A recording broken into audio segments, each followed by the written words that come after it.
Soryong decided to leave it to Commander Guppy. If something happened, he had to let him know immediately. The furious gecko was watching the entrance. Guppy, who was hiding, began to show a forced smile, asking Soryong to trust him. If the gecko showed any unusual behavior, he was going to inform Soryong immediately. Soryong left the cavern and decided to retreat for now. During the night, they lit a bonfire near the waterfall. Huiyin and Peng Muon began observing our boy who was standing near the entrance of the cavern.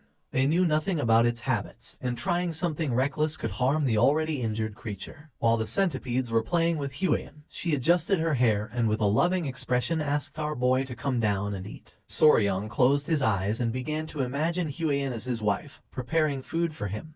He couldn't help but blush since for him this was kinda sweet. Using the campfire, they started cooking the food. Peng Muon sat on the log, and with a curious expression asked if there had been any progress. Soryong, who was sitting next to Huiyin, began to ponder in silence, and then revealed that the creature hadn't moved at all. With a serious gaze, Peng Muon mentioned that when he had checked, the thing hadn't moved even a little bit. He asked if living creatures shouldn't at least be eating something. Soryong's attention was fixed on the campfire. For him it was strange, since usually geckos or common lizards fasted for several days when they were stressed. Especially fat-tailed geckos. They stored energy in their thick tails. If it hadn't eaten anything, it was likely surviving only on stored energy. They were reaching the point where a decision had to be made. With a serious expression, Soryong suggested checking on the gecko that wasn't moving. Peng Muon couldn't help but smile, thinking that they were finally going to catch the gecko. Soryong clarified that they were not going to catch it. He believed that they needed to check where it was injured,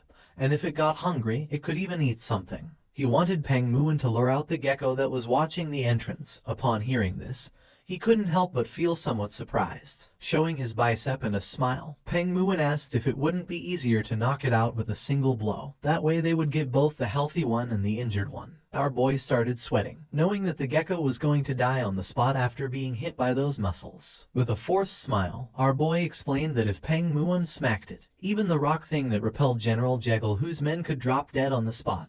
Lord Peng started laughing, thinking that our boy was right. He gave Soryong a strong slap on the back, mentioning that it was no wonder that a scholar like him, always glued to his desk, had been relegated by a phenomenon like that rock thing. He thought that if he hit the gecko, he could kill it. With a serious gaze, Peng Muon asked if the plan was to subdue the gecko gently. Showing one finger, Soryong said that was the best move. With the help of a stick, Soryong began to draw on the ground, explaining that first, Peng Muon was going to lure out the lively gecko, then he and Huiyin were going to check on the one that seemed to be injured during that time. Huiyin threw some rocks on the ground, explaining that in the meantime, the poison division could block the path to Soryong.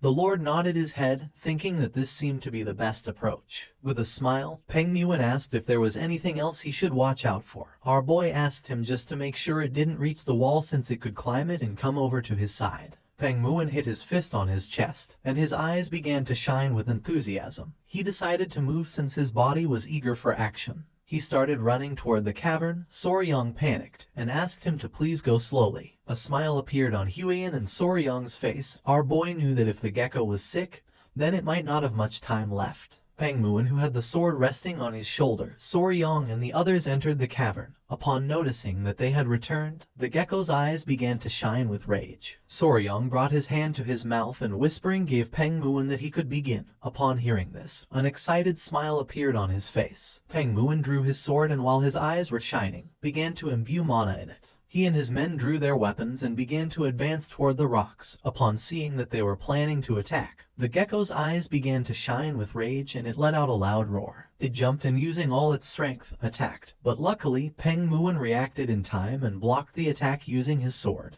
The gecko struck hard at the sword using its tail. He couldn't help but smile as he couldn't believe that such a small creature was good enough to be a first-rate warrior of the Peng family. The creature backed away, only to gather momentum and attack again. Upon seeing this, an excited smile appeared on Peng Muon's face and his eyes began to shine.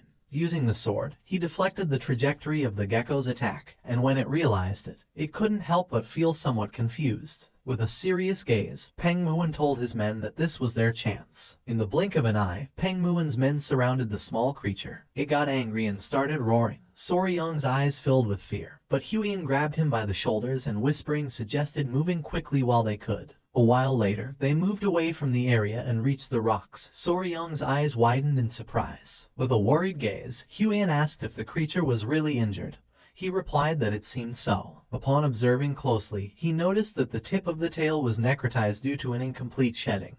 It had not been able to finish shedding, and now its eyes were also full of pus. With a curious expression, Huian asked what to do now. Resting his hand on the rock, Soryung explained that they should treat the gecko immediately, but there was no medicine or anything here. With a confident smile, he decided to strip it all off. Upon hearing this, Huian couldn't help but feel somewhat confused. With a furious gaze, she mentioned that lately, it seemed like he wanted to strip everything. Soryung started blushing like a tomato, but he knew this was the right method. Our boy took a step and the injured gecko woke up. He began to extend his hand toward it, explaining that he was going to treat it, asking it to stay still. The gecko closed its eyes. Soryung grabbed the creature and his eyes widened in surprise. Just like the queen bee, it seemed to understand speech to some extent. Soryung grabbed the gecko's skin, mentioning that these creatures, like snakes, shed their skin. However, wild fat-tailed geckos often ate their own shed skin, so it was difficult to find any remains. Huian's eyes widened in amazement. He left the gecko on top of the rock and took out his kunai, realizing that this skin was very tough, and doing this with bare hands wasn't going to work. With the help of the kunai, he got to work. Huian's eyes filled with surprise since according to her, it looked just like a precious stone. Using the kunai, Soryung cut a bit of the gecko's shed skin, revealing a beautiful and shiny color. Gently, Soryung removed the skin from the gecko's leg. Pointing at it with her finger, Huian couldn't help but feel tenderness since it looked like gloves. He knew she couldn't resist it because even during his days as a YouTuber, videos of peeling off shed skin went viral.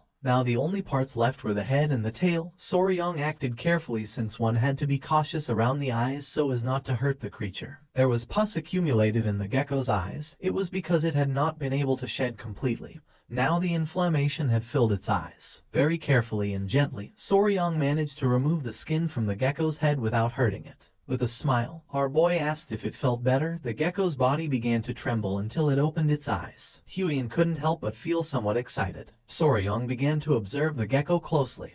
Huian asked if there was any problem. With a sincere gaze, he admitted that yes. Pointing at the gecko's tail, he mentioned that he was debating what to do with its tail. He began to sweat since he knew that to stop the necrosis, he would have to cut off the tail.